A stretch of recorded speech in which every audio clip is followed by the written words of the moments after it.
자, 오늘은 투시도를 만들 겁니다. 자, 똑같이 임포트,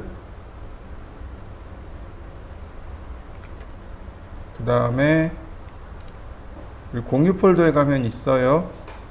공유 폴더,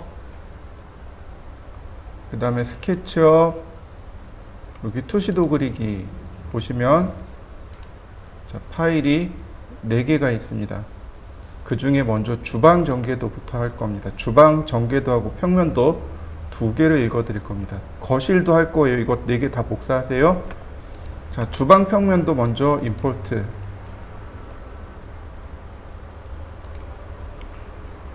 자, 그러면 이와 같이 주방 평면도가 들어오게 됩니다. 여기까지 해보시죠. 자, 이 중에 이제 필요 없는 것들이 있어요. 자, 보시면 얘가 전체로 그룹으로 묶여 들어왔네요. 분해합니다. 익스플로드. 자, 필요 없는 것들은 과감하게 지우셔도 됩니다.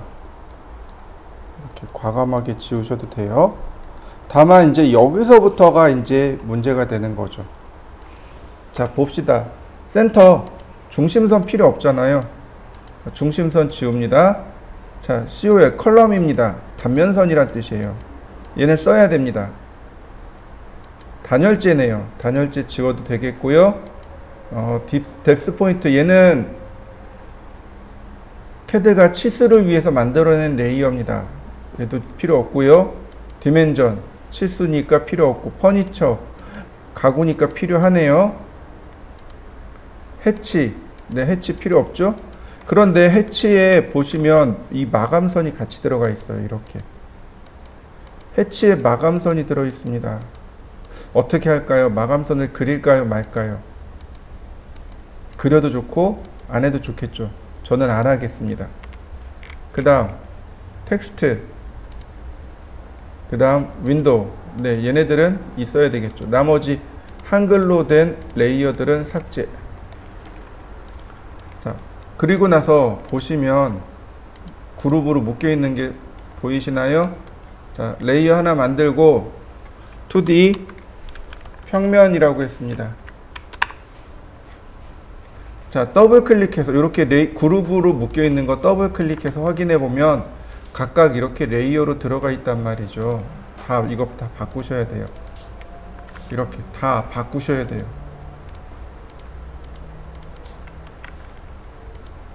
그룹 안에 있는 것도 다 바꿔야 됩니다. 레이어를.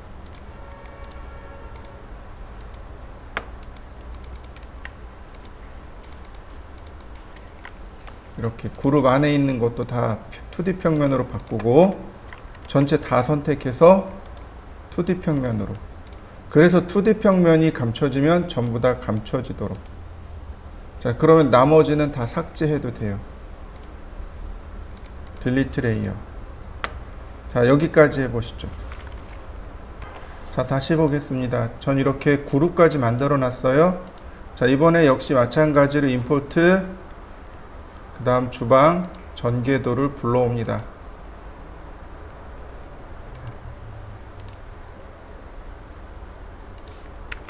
방법은 똑같습니다. 일단 분해하고요. 필요 없는 건 그냥 그 자리에서 삭제. 근데 보시면 이 센터라는 게 중심선에 같이 걸쳐져 있어서 이 센터를 지울 수가 없습니다. 자, 일단 레이어를 2개 만듭니다. 2D 인면 1번, 2D 인면 2번, 이렇게 2개를 만들고요. 자, 컬럼. 네, 컬럼은 지우면 안 되겠고요. 뎁스 포인트, 디멘전, 마감.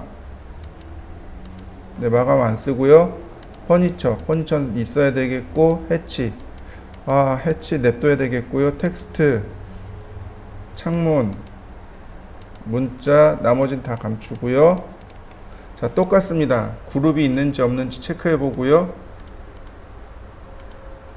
네, 전부 다 선택해서 레이어를 바꿉니다. 인면 1번. 자, 이레이즈를 이용해서 이렇게 삐죽삐죽 튀어나온 건 삭제합니다.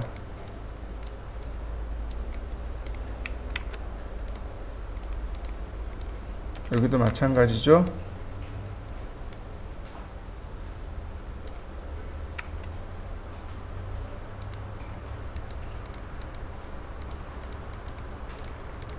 여기도 인면 2로 바꿉니다. 똑같이 그룹으로 만듭니다. 그룹으로 만들고 다시 레이어도 바꿔줍니다.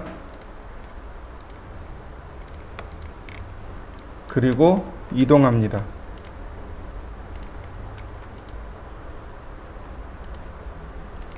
자,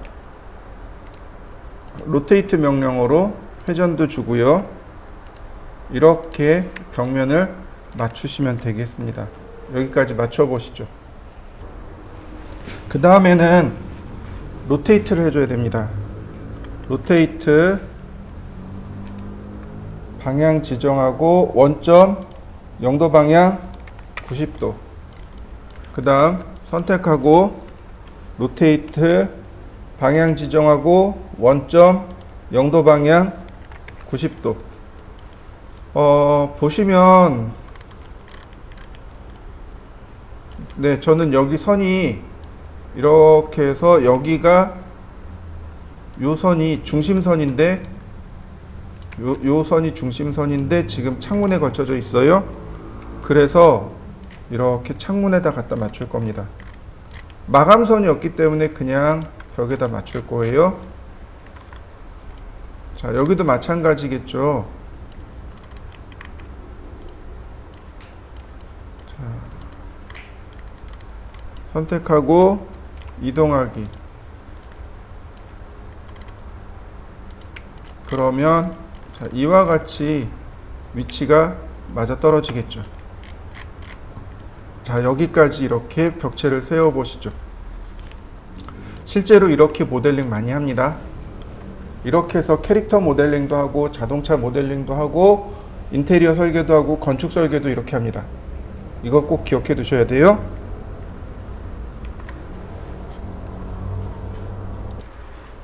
자, 이렇게 한 다음에 필요 없는 레이어들은 과감하게 삭제합니다. 자, 다음 레이어를 하나 더 만들어요. 3D 바닥. 네, 바닥은 천 정도 의미하는 거겠죠.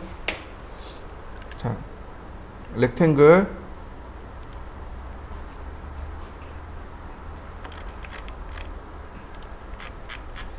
그럼 바닥 만들어졌죠. 자, 푸시 앤 풀 아래로 150mm, 트리플 클릭, 메이크 그룹. 자, 마찬가지로 천정 똑같이 만들 수 있겠죠. 자, 푸시 앤 풀 150mm, 트리플 클릭, 메이크 그룹. 자, 그리고 나서 레이어 전부 다 바꿔주세요.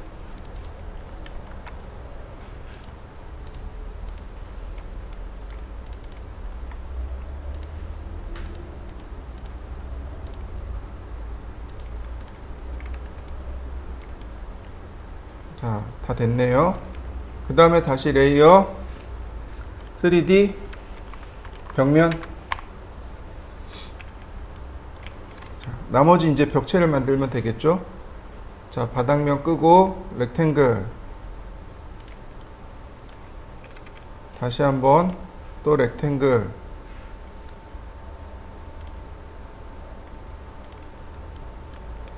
또 렉탱글.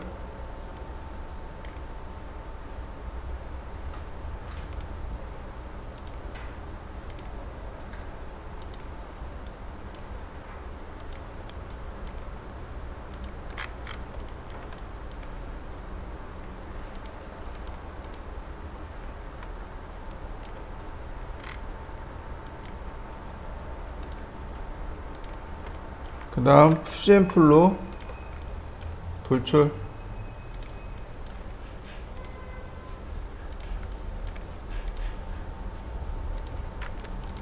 그러면 이렇게 바닥과 천정이 완성이 됩니다. 자, 여기까지 해보시죠. 자, 그 다음에 보시면은요, 이 바닥 부분에 약간 틈이 있어요. 그러니까 아무래도 설계가 잘못된 것 같아요. 이건 무시합니다. 그리고 이 윗부분 막아줘야 되겠죠? 자, 렉탱글로, 그 다음 푸시 앤 풀로 들고. 자, 그러면 이렇게 막아주면 여기는 됐고요. 그 다음 여기 이 창문을 제외하고 나머지 또 정리해야죠. 자, 이렇게요. 렉탱을 그리셔도 좋고 사각형을 그리셔도 좋고 저처럼 해도 좋습니다. 상관없어요.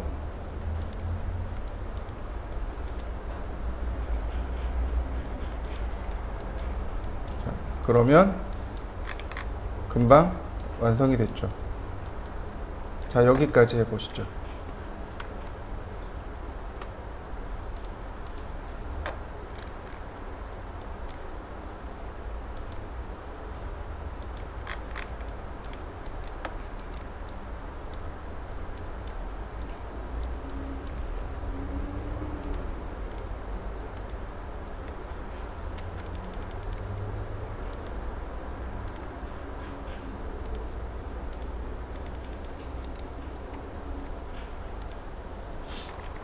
자, 다음 두 번째로 만들 게 뭐냐면 몰딩입니다. 3D 몰딩. 자, 몰딩을 선택하고, 자, 지금 여기가 몰딩이 들어갈 자리죠? 여기 천정 몰딩과 걸레바지 두 개 들어가죠? 자, 먼저 걸레바지부터 볼까요? 어디로 갈까요? 여기서 그릴까요? 렉탱글.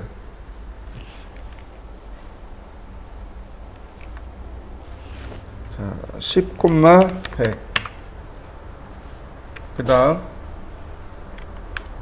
다시 한번 렉탱을 그릴까요?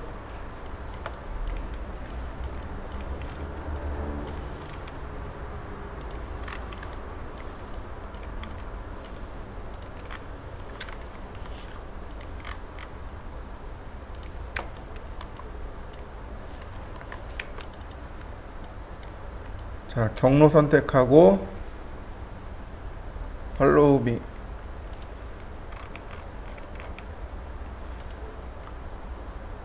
안 만들어지네요. 다시.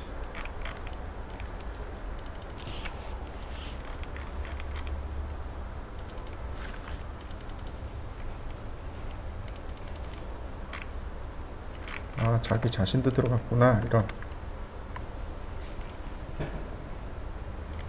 다시.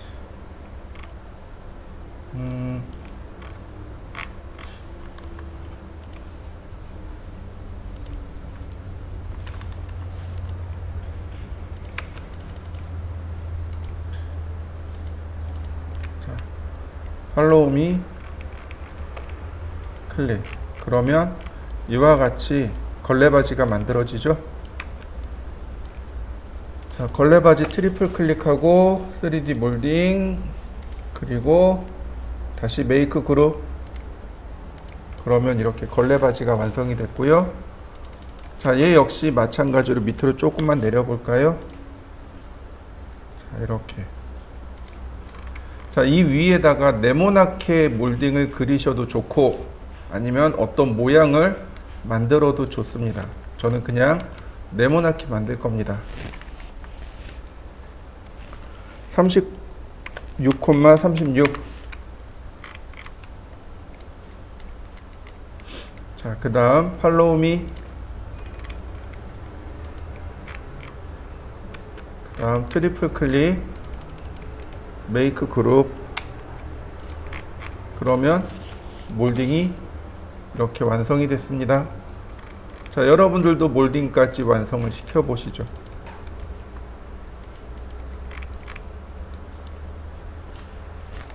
자, 다음에는 창문을 만들어 보죠. 3D 창문.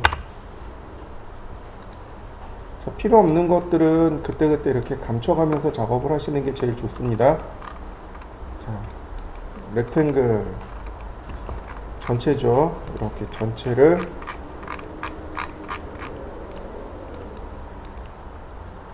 만들고, 자, 테이프. 40mm네요. 옵셋 40mm 가운데 지우고, 자, 푸시 앤 풀 150mm 트리플 클릭 메이크 그룹. 다시 한번 렉탱글. 자, 요만큼 차이가 나요. 클릭. 자, 다시 한번 볼까요? 테이프 50mm네요. 옵셋 50mm 가운데 지우고,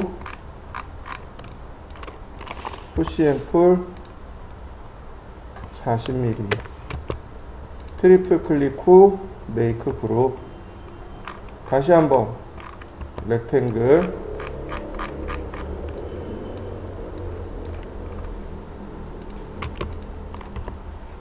얘는 유리죠. 매트리얼 유리 지정하고 트리플 클릭 메이크 그룹. 자, 얘는 가운데로 들어가야죠.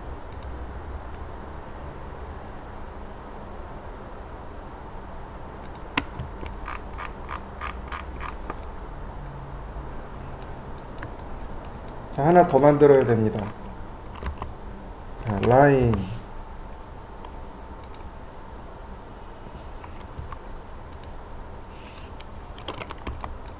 자, 렉탱글.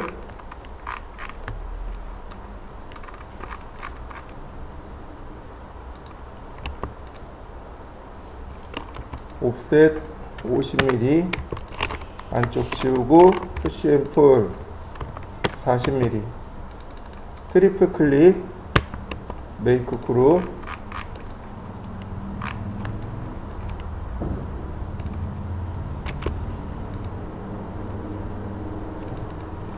역시 마찬가지로 메이크 그룹.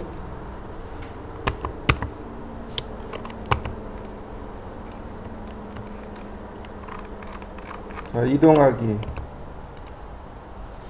가운데로 다시 묶어서, 얘가 위로 올라온 이유는 얘 때문에 그렇죠.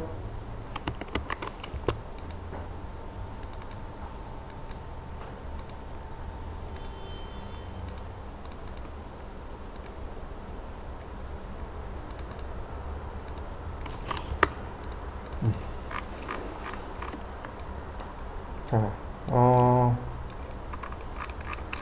얘하고 메이크 그룹. 자, 이동하기 가운데로 다시 한번 이동하기.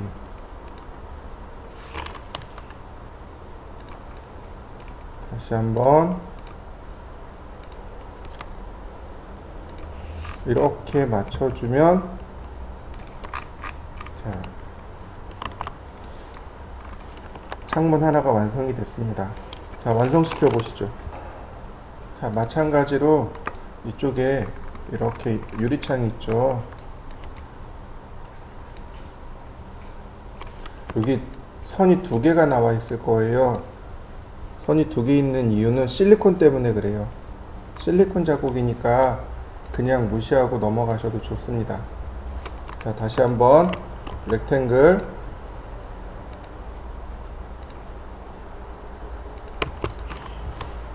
푸시 앤 풀 150mm 트리플 클릭 메이크 그룹. 다시 렉탱글.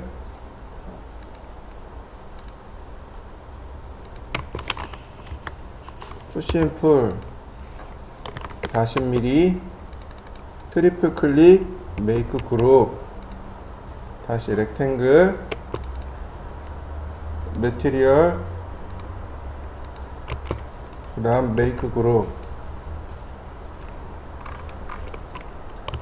이동하기 이렇게 가운데로. 그리고 마찬가지로 같이 선택해서 그룹을 만들고 가운데로 이동. 자, 그 다음에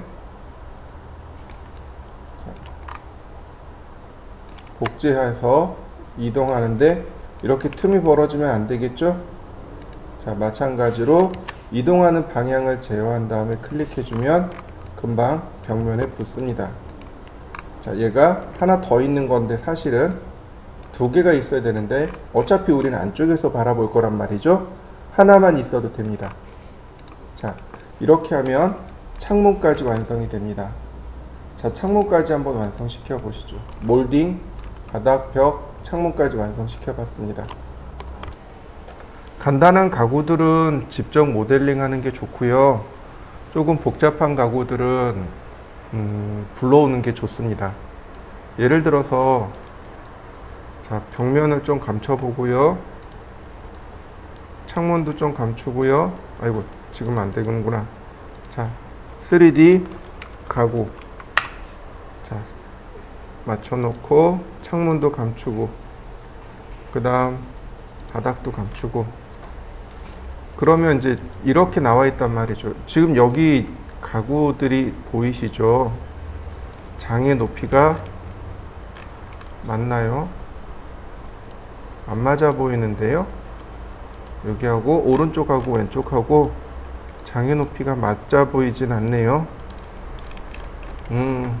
맞기는 맞네요. 이렇게 돼 있는 거 보니까 이걸 전부 다 표현하기는 어려울 것 같아요. 그죠? 일부를 한번 그려보도록 하죠. 자, 렉탱글,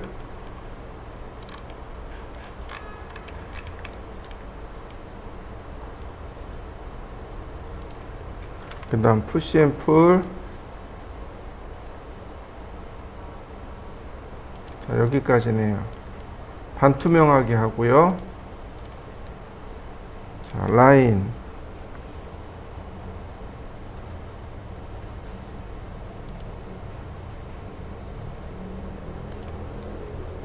자, 테입 명령어로 높이를 살펴보면요.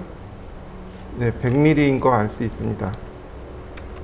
선택하고 이동 툴로 자, 100mm. 다시 선택하고 이동 툴로 다시 100mm.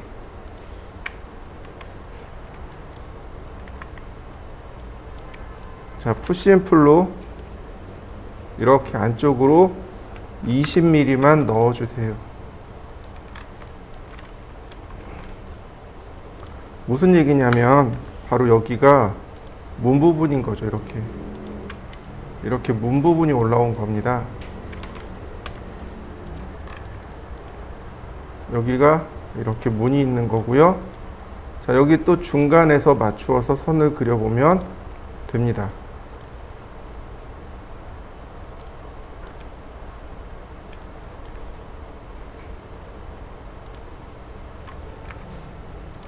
그러면 이렇게 문 부분이 완성이 되겠죠. 다만 이거 선으로 그려놨기 때문에 나중에 렌더링하면 아무런 표시가 안 납니다. 아무런 표시가 안 나요. 그래서 어떻게 하냐면 여기를 양쪽으로 한 0.5mm나 1mm씩 벌릴 겁니다. 이런 식으로요. 무브 이렇게 해서 0.5mm 최대한 확대. 이쪽으로 해서 1mm. 자, 중간에 지우고 푸시 앤 풀 20mm. 그러면 어떻게 돼요? 강제로 여기를 홈을 내놓은 거죠. 그러면 이렇게 보이는 거죠. 멀리서 보더라도 얘는 홈으로 보이는 거죠. 이렇게. 자, 얘는 1mm 홈이고 여기다 2mm짜리 홈을 만들어 볼 거예요. 선택하고 자, 1mm 다시 2mm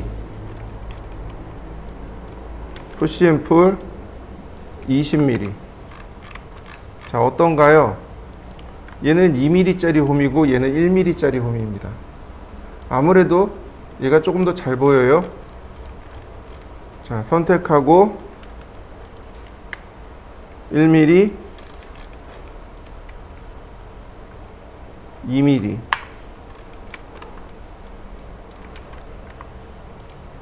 20mm.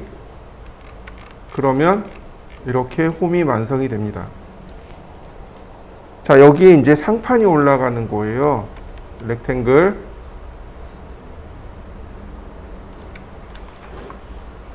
푸시 앤 풀 이렇게 상판이 나오는 겁니다.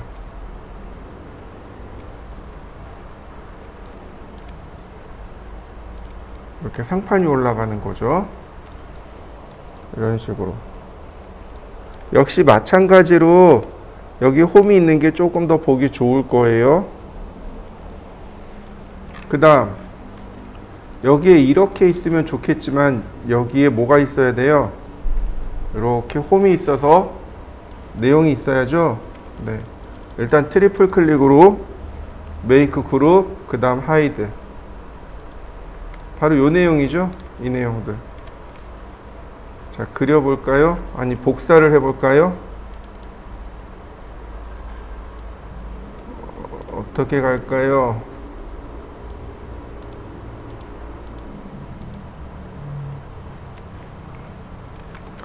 이동, 아니, 카피, 컨트롤 C.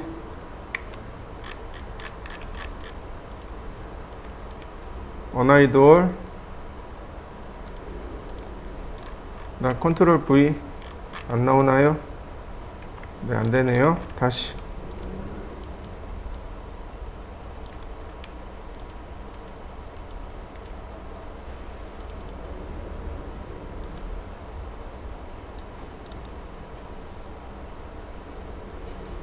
얘는 카피 기능이 없네요.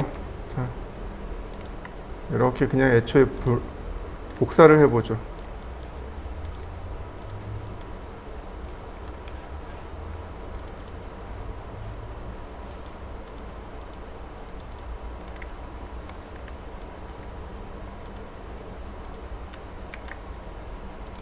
자, 제가 이렇게 복사해서 붙여넣기로 불러왔습니다. 이런 식으로요. 그러면 이 위에 이렇게 상판이 만들어진 거겠죠. 자, 여기에 뭐가 붙느냐? 자, 푸시 앤 풀. 얘도 그룹을 풀어야 되겠죠. 네. 푸시 앤 풀. 자, 요만큼 뒤로 들어가야 돼요. 그 다음 요만큼은 다시 올라와야 됩니다. 이렇게는 올라와야죠.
이렇게 만들어 봤습니다. 이제 이 안을 파고 내려가야 되는 거죠. 얘네들은 배수구니까 냅두고. 자, 푸시 앤 풀. 안쪽으로 파고 들어갔으면 좋겠는데 안 들어가면 얘가 선이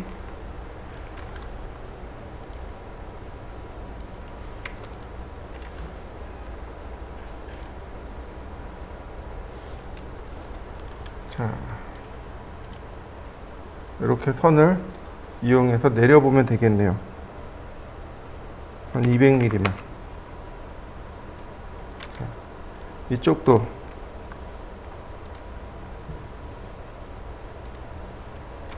푸시 앤 풀 200mm.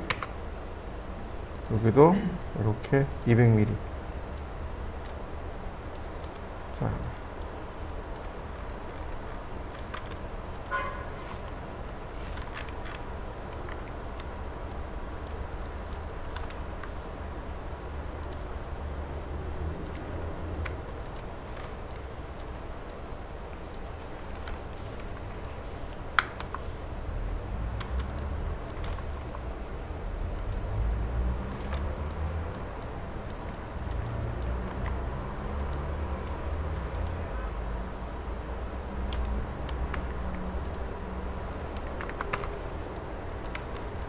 이런 모습으로 내려왔습니다.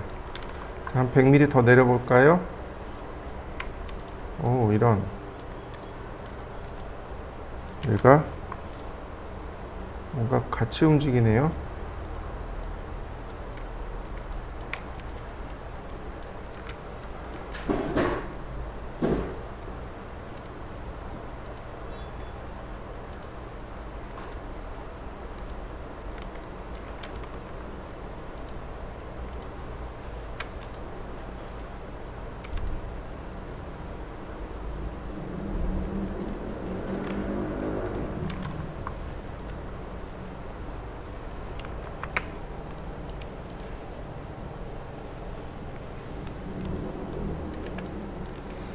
자, 이렇게 제가 상판만 조금만 만들어 봤습니다.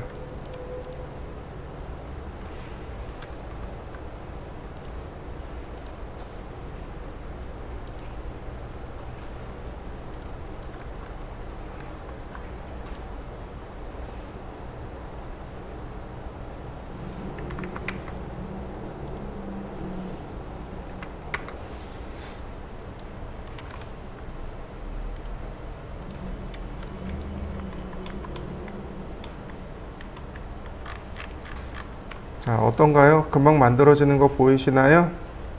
자, 이렇게 간단한 것들은 직접 모델링을 해보세요. 근데 어려운 것들은 가져다 쓰시고 간단한 것들은 이렇게 모델링을 하시면 조금 더 도움이 됩니다. 자, 렉탱글 푸시 앤 풀 이런 식으로요. 라인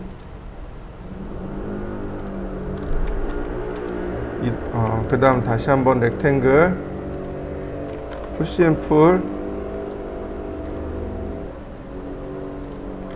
다시 렉탱글 푸시 앤 풀 그러면 충분히 돌출이 됐고요. 자, 여기도 마찬가지죠. 이게 이렇게 벽에 바짝 붙는 게 아니고 이만큼 떨어져 있어야 돼요. 네, 18mm 정도 떨어져 있어야 됩니다. 푸시 얘는 면이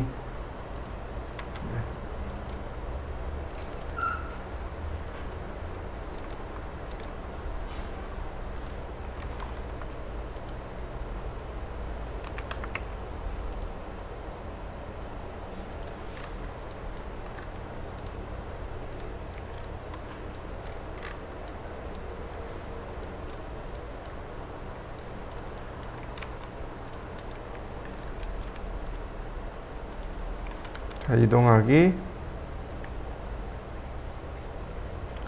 1mm 다시 이동하기 2mm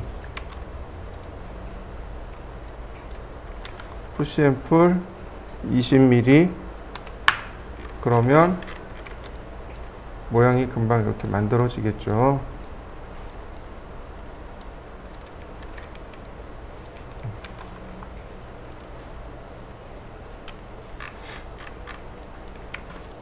트리플 클릭 메이크 그룹 그 다음 복제하기 그러면 이렇게 금방 만들어집니다. 이 위에 있는 건 펜이죠. 펜은 모양이 조금 달라요. 그래서 작업하기가 조금 어렵겠네요. 그래도 한번 해보시죠. 나머지들도 전부 다 이렇게 간단한 것들은 만들어 보시고 아닌 것들은 여기 컴포넌트를 통해서 불러와서 마무리 지으시면 됩니다. 자, 시작하시죠. 자, 제가 간단한 렌더링 옵션에 대해서 좀 설명을 드릴게요. 자, 기본적으로 사용하는 방법들인데 여기 당구공 보이시죠? 얘네들은 Vlay라고 하는 것, Vlay라고 하는 플러그인을 설치해야만 쓸 수 있습니다. 그러니까 스케치업에는 렌더 프로그램이 없다라고 보시면 돼요. 그러니까 스케치업은 파일에 익스포트를 통해서 내보내기만 가능할 뿐 실제로 렌더링하지 못합니다.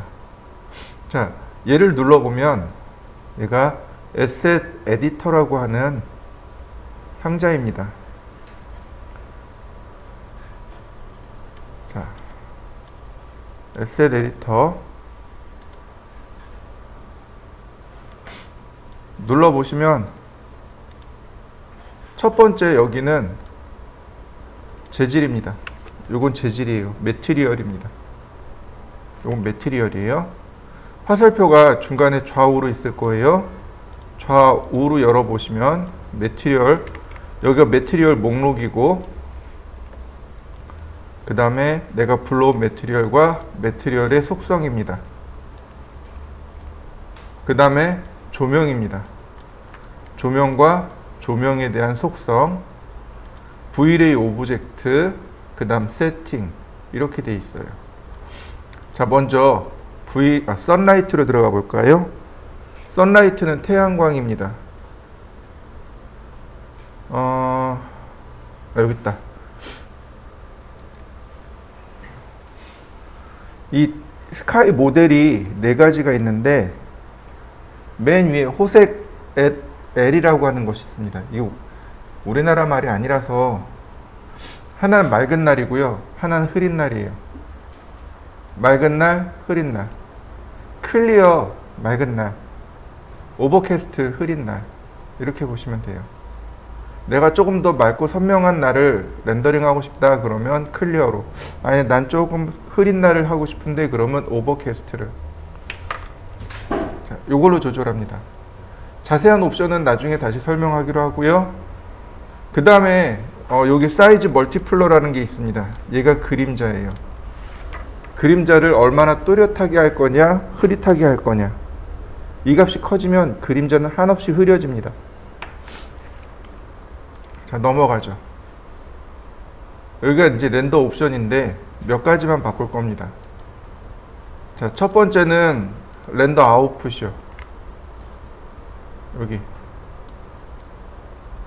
렌더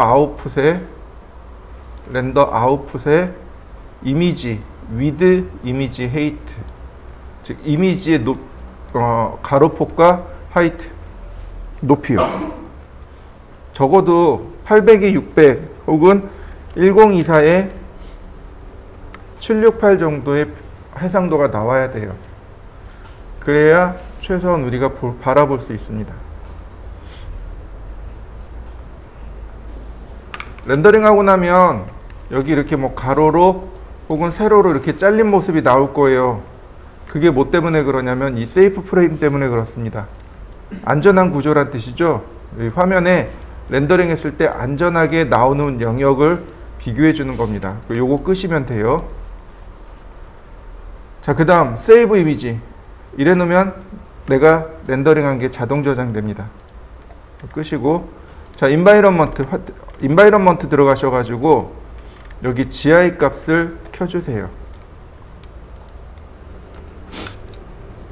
어두우면 이 GI 값을 높게 해주시면 돼요. 그러면 조금 더 밝게 나올 겁니다. 너무 밝다 싶으면 GI 값을 낮춰주세요. 그 다음 레이트레이스에 가면 여기 끝에 가면 여기 이렇게 생긴 아이콘이 있습니다. 오른편에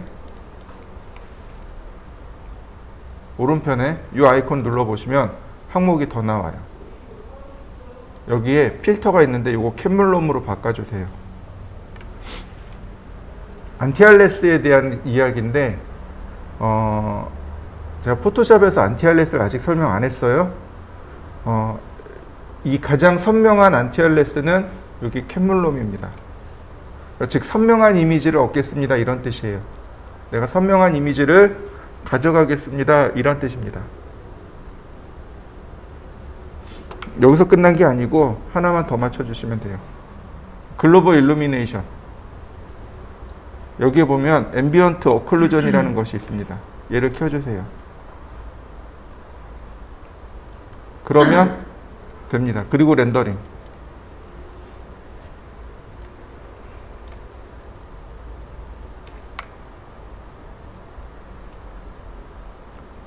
자, 렌더링 되어져서 나오는 거 보이시죠? 여러분들도 한번 렌더링 해보시죠. 이렇게 점점점점이 나오는 건 빛이 적어서 그래요.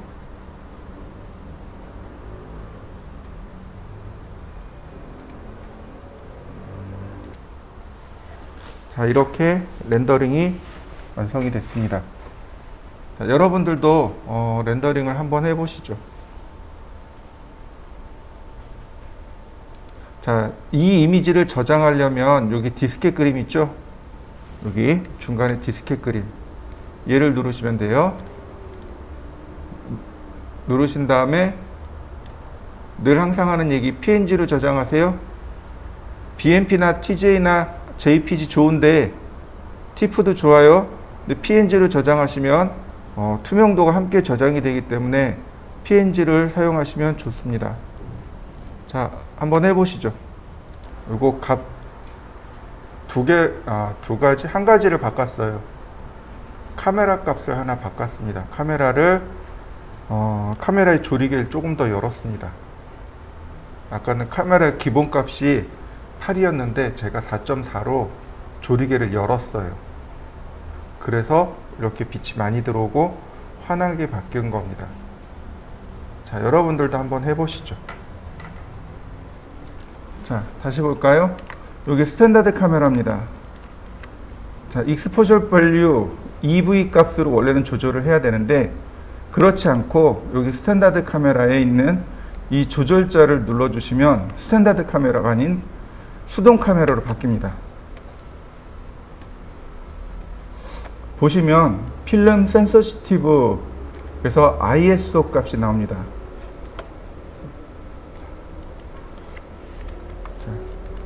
여기다 적어볼까요? ISO, 요거 필름 감도라고 합니다. 그 다음 F넘버, 이거 조리개 값이라고 해요. 그 다음 셔터 스피드 1 나누기 S라고 되어 있죠. 이거 셔터 스피드입니다. 이거 100분의 1초로 얘기해요. 수동 카메라는 이 세 가지가 기본 값입니다. 먼저 필름 감도 값이에요. 이거 ISO라고 읽기도 하는데 옛날에는 아사 값으로 얘기합니다. 이게 기본 값은 100이에요. 무슨 얘기냐면 필름에는 빛에 반응하는 입자들이 쭉 발려져 있습니다. 칠해져 있는 거죠. 그래서 빛이 들어왔을 때 얼마나 예민하게 반응하느냐, 이게 빛에 예민하게 반응하는 정도를 뜻하는 단위입니다. 이렇게 생각하시면 좋아요. 빛의 입자가 하나 들어왔어요. 100개의 입자가 반응하네요. 자, 빛이 하나 들어왔어요. 그런데 400개의 입자가 반응합니다. 그럼 어느 게 더 예민한 건가요? 아사값 400짜리가 훨씬 더 예민하겠죠. 맞아요. 그래서 수동 카메라, 필름 카메라에서는 어떻게 쓰냐면 ISO 100이나 200은 야외에서 찍을 때 씁니다. 그것도 맑은 날 야외. 이렇게 보시면 돼요. 7, 8월 오후 1시, 2시 이때 야외에서 찍는 건 ISO 100, 200입니다. 굉장히 예쁘게 나와요. 근데 저녁 때 한 7시, 한 6시, 7시, 8시 요때 찍는 건 ISO 400입니다. 실내에서 찍을 때 ISO 200을 가지고 찍는데 셔터를 터트려야 돼요. 아니, 셔터란다. 그 프레시를 터트려야 돼요. 근데 프레시 안 터트리고 그냥 쓰고 싶어요. 그럼 ISO 400짜리 쓰셔야 돼요. 그 예식장에 가면 쓰는 사진 찍잖아요. 결혼식장에 가면 거기 쓰는 거 ISO 이게 800에서 짜리 쓴다고 들었어요. 빛에 굉장히 예민하게 반응하는 거죠.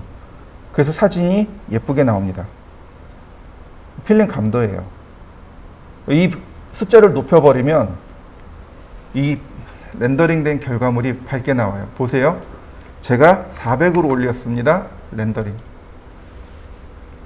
하얗게 다 타버린 거 보이시나요? 너무 밝아서 다 타버린 거예요. 너무 밝아서 허옇게 나온 겁니다. 다시요.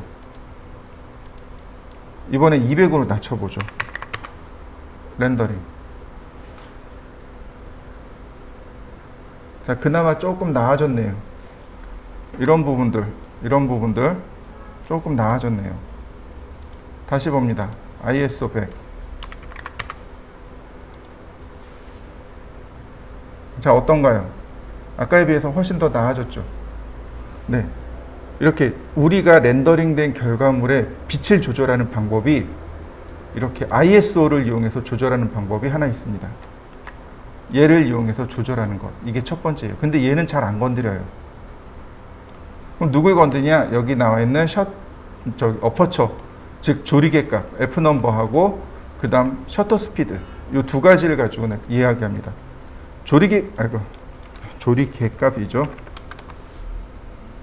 조리개 값이라고 합니다. 조리개 값.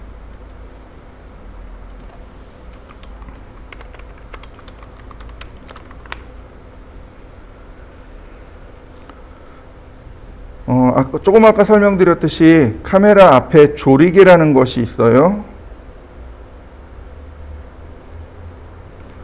완전 다 열었을 때가 F1입니다. F1이 조리개를 다 열은 거예요. 그 다음에 F1.4 이렇게 나갑니다. 여기서 딱 2배로 나간다고 생각하시면 돼요. F2 그 다음에 F2.8 그 다음에 F4 그 다음 2배 하니까 5.6인가요? 네, F5.6 나오겠네요. F5.6 그 다음에 F8 그 다음에 2배 했더니 F11 그 다음에 F16 그 다음 F22 이렇게 나갑니다. 이게 조리개 값이에요. 1.4를 기준으로 해서 딱 2배씩 커진다고 보시면 돼요. 그래서 기본값은 F8이 기본값입니다. F8이면요 한 딱 4분의 1 정도 열은 거예요. 전체 조리개 값의 4분의 1을 열은 겁니다. 그래서 나머지를 받아들이는 거예요. 그래서 이 F1은 조리개 완전 개방한 거고요. 이렇게 조리개가 이만큼 있으면 F1은 다 열은 거고 F8은 이만큼 열었다고 생각하시면 돼요. 빛을 얼마나 많이 받아들일 것인가 적게 받아들일 것인가. 자, 보시죠. 자, F1로 바꿨습니다. 그러면 빛을 많이 받아들여요. 이렇게 하얗게 다 타버릴 수밖에 없습니다. 조리개를 다 개방했으니까 조리개가 많이 들어와서 빛이 다 타버립니다. 자, F16. F16은 조리개를 닫은 거예요. 그러니까 이렇게 어둡게 나올 수밖에 없습니다. 어두컴컴하게 나오는 거죠.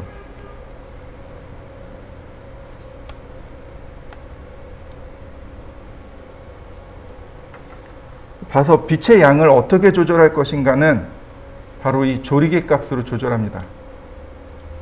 자, 5입니다. 좀 많이 열었죠? 렌더링.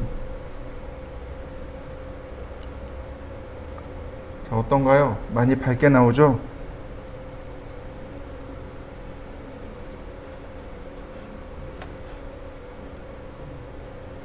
그 다음에 셔터 스피드입니다. 자, 셔터 스피드는 셔터가 열리고 닫히는 속도예요. 주로 1초 나누기 n 이렇게 이야기합니다.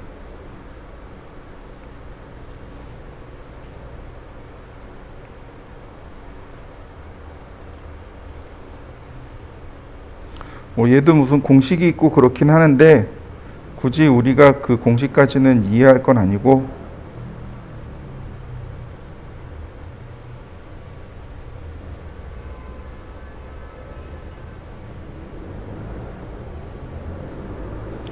자, 얘도 우리가 이제 보통적으로 많이 사용하는 게 여기가 125분의 1초, 125분의 1초나 혹은 250분의 1초를 기본적으로 사용합니다. 여기가 250분의 1초나 혹은 125분의 1초 정도를 표준으로 사용합니다. 반자동 혹은 자동 카메라 같은 경우 125분의 1초로 알고 있어요. 250분의 1초인가 125분의 1초로 알고 있어요. 나머지 이제 조리개 값으로 조절을 하게 됩니다. 셔터 스피드가 빠르다는 얘기는 빠른 움직임을 캐치할 수 있다는 얘기예요. 예를 들어서 그 자동차 레이싱 경기장 가면 그 빠른 속도로 움직이는 자동차를 찍고 싶어요. 그럴 때 조리개를 열고 셔터 스피드를 1000분의 1초나 2000분의 1초로 바꿔버립니다. 그럼 찰나의 순간을 저장할 수 있어요. 근데 야경 같은 경우는 그렇게 하면 안 돼요. 조리개 다 개방하고 셔터 스피드를 더 느리게 합니다. 뭐 여기 나와 있는 대로 뭐 125분의 1초가 아니고 3초, 4초 이렇게 해요. 오히려 이런 걸 노출이라고 하는 거죠. 노출을 시켜서 사진을 찍게 되는 겁니다. 그래서 요 세 가지 값으로 밝기를 조절하는 거예요. 그 아래에 있는 GI 값으로 밝기를 조절하는 건 한계가 있습니다. GI 값은 반사광이에요.